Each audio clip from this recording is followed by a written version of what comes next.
Hey everybody, welcome back to Editing 24/7. So in this video, I'm going to show you how to redo in Canva. So there is the option of redo in Canva apparently, and I'm going to show you how to use that. So okay, I'm going to show you a demo. So let's start by typing in. This is our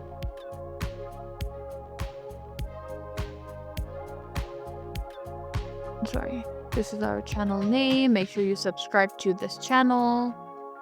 So okay, this is first one, Editing 24/7. Make sure you subscribe right now in this channel so that you get more videos in the future. So this is Editing 24/7. Let's say I want to change the color, right?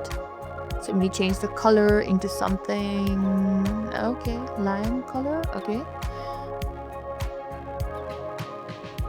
so okay, I changed my mind. I'm gonna change it back into something like green, right? So what you gotta do is that okay, maybe I change my mind again and I want to turn it back into the lime color. You can simply tap in Control Z. That means you have undo that. So if you wanna change your mind and you wanna again like turn back into green, you wanna undo this, whatever change you have done, you have to type in Control Z. But if you want to redo it again, you can simply go to this option that says redo. There's arrow, and that has turned back again into the green. So that is how you can redo whatever changes you make. There's also another option. You can simply tap in the Control Shift and Z.